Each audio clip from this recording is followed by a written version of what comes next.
How y'all doing today? My name's Ayin, and today's topic of discussion is gonna be where to begin with others. Where to begin with others. Now, I talk about this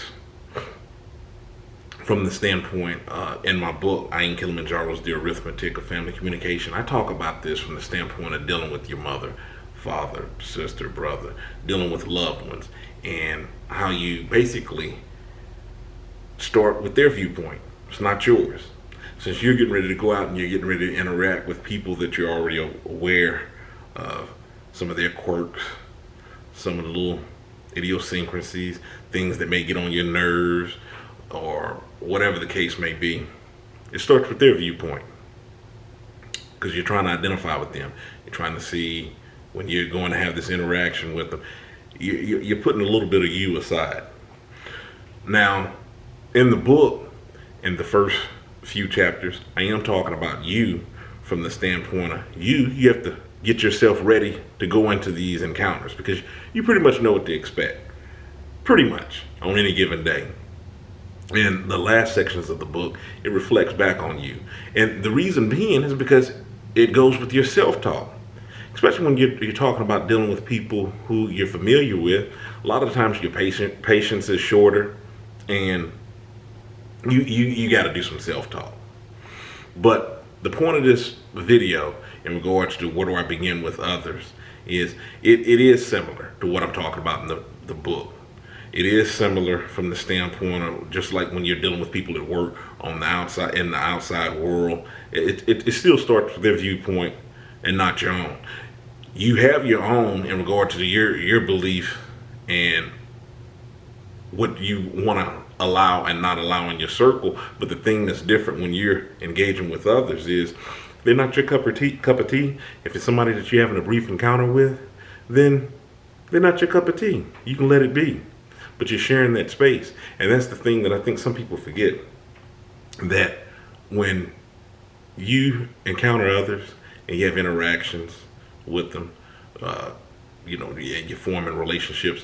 It's just like two overlapping rings in a circle. It's just like two overlapping rings. You're sharing this portion here that's overlapping. You still got all of this to be you. They got all of this to be them. So you're just sharing this small little portion. Then when you're done, you get back to being all you. But you have to respect those boundaries. You have to respect those boundaries and know that when you're sharing that space, you want to be courteous. It's just like when you go to a public event. When you go to a public event, they don't have to have rules written on, when you come in here. Well, and now that I'm thinking about it, some places do because some people they're not thinking about the next person.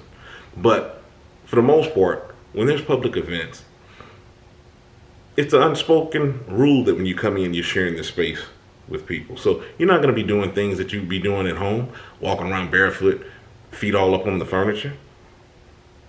So when I'm talking about working, having relationships where you're trying to begin relationships with others, it starts with their viewpoint because you don't know what you may encounter. I'm talking about with new acquaintances. You don't know what you may encounter, but you have to kind of prepare for that. And if you do know what you're going to encounter, you still have to prepare for that. But the thing that you're doing with yourself is you're doing your self-talk in order to not, let your feathers get ruffled or get drawn into any situation. And if it's something that you don't want to be a part of, or this person, like I said earlier, is not your cup of tea, when you part ways, you part ways. If you see them again, you can just speak, go on your way.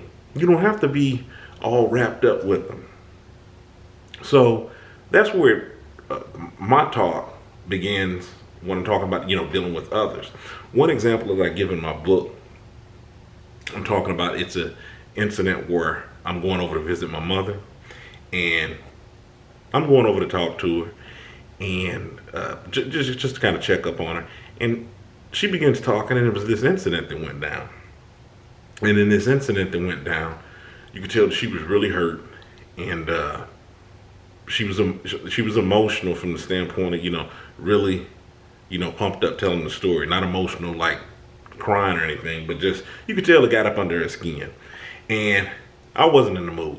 I just kind of felt, this is just like, any other time. I really wasn't ready for this on this encounter, and I became agitated, and I was in a hurry to leave. Well, I had to go anyways. I'm just like, man, now you're holding me up, and I'm just, these thoughts, these feelings started to sink in. So as I began to look at my mother, I didn't see her as my mother any longer. I saw her as this little girl that was fighting to be heard.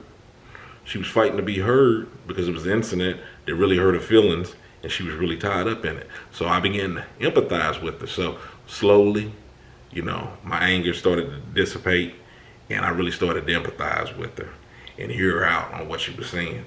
And as I was hearing out on what she was saying, I could tell that she felt that I was really engaged with her as well. And you could see her anger start to settle, and she started to become calm. And as she's talking, she's telling me about this incident, I'm just like, hey, I can relate.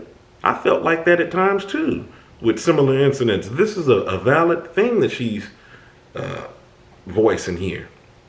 And that's the thing that we forget sometimes when we're talking to people. We're talking to people, even if you're talking to somebody who's a complainer all the time. I'm not saying that she's a complainer all the time, but I'm just saying it's easy how we can put labels up on people. Even if you're talking to somebody that's a complainer all the time, sometimes they may have valid complaints. Sometimes they may have valid concerns up on them. And if you're choosing to interact with the person, you have to be ready for all of that. But the thing is, you don't want to gloss them over and label them, oversimplify the situation, because that's the case. You're really not being genuine. You're really not trying to take that time out to get to know them. So back to my mother, as she was talking, and I started to talk with her. I began talking with her just like I would talk with a friend. So I'm showing her the same empathy, opposed to taking that approach as, hey, well, your mom, you've been through some stuff. You should have it figured out, which was initially the pompous attitude that it was having. So as I started to really listen to her, and I began talking to her, hey, you shouldn't have to feel like that. Don't worry about, don't let people pull you out of your character. And, she was sitting up there taking it all in. And you could see her face was totally wiped clean, feeling all of the hurt and anguish that she was talking, and she was nodding her head and was really in agreement. And it was funny because in that moment of talking with her, it was just like I felt bad for almost being dismissive. Now, true enough, I had to go, and I was just stopping by in that moment of time, and I wasn't prepared for that. But this is what I'm trying to tell you, that when you're dealing with people, they're three-dimensional figures. It starts with their viewpoint, not your own. Now, if this was somebody passing in the street, and perhaps, it started to go down some path of, with the conversation, I don't know, where it was, spiraling out of control, or could potentially, turn dangerous or whatnot, then yeah, I have the right to, protect that portion of my circle that I was talking about earlier and back at it. But this isn't what we're talking about when you're talking about with people that you're having regular interactions with, and you have to realize that. And it made me think back to something that my mother used to say when we were little. It's about a 12 or 13 year difference between me and my younger brother. And it's probably about a 6-year difference between me and my sister. And sometimes we would railroad him because, he's little. Well, I ain't thinking nothing, nothing about what you're talking about, man. Step on over him. And my mother, she would be quick to remind us, hey, look, he's just like you. He's just a smaller version of you. He has thoughts, feelings, emotions. You can't do him like that. Just a smaller version. And, that really sunk in. From time to time, I would forget that when you're, dealing with people, but it was something to keep in mind. So it was the same thing that I had to do with her. When you're choosing to interact with others, it's not all about you. Of course, it's just like what I was talking about in other videos. You do have to protect your interest in what you like and you dislike, but when you're talking about sharing a space in a brief encounter or whatnot, surely it's not going to infringe on that, on you that much to, that share that little space that we were talking about. And if the waters get a little muddy, then when you part ways, you part ways. You go on your way. You get back to being you, and you could choose on how you want to handle those future encounters. Now, this is completely different from what I've told you in past videos in regards to dealing with self-seekers, users, people that's trying to manipulate you. You don't give them those keys. I'm just talking about these brief encounters, or these encounters that are relationships that's already established that you're having to go on dealing with. You want to start with their viewpoint. That's how you have a genuine interest in people. And this is one of the things that I cover in my book when I'm talking about basically changing that self-talk. Because you are going to do some talking to yourself in your relationships that's already established. You're going to do some talking to yourself in order to I don't really want to say, well, for some people, it may be you're pumping yourself up. I was going to say you don't really want to say like you're pumping yourself up. They're like, all right, let me go into this situation to deal with this people. But some people it can be like that. But where it's not like the relationship is really toxic. It's just, they could be a bully with the situation. You really got to put your game face on. And sometimes when a scenario calls, to be like that, you have the choice in saying, you know what, I'm not even into it today. I don't even want that encounter because I don't want an altercation. So I'm going to go ahead and I'll put it off till I'm feeling a little bit better on that. I just wanted to take time to stop and share this with you because we have to do these checks and balances, because sometimes we get in the groove of just doing things. You think that you know people, just like what I was talking about with my mother. Just thought, just another situation that you're talking about. I'm trying to go. I'm trying to leave. That was a point. That's case in point of me being just a little bit too in tune with myself and what I was wanting to do. Just I gotta go. You talk, and you gotta be careful because you don't want to do that to people.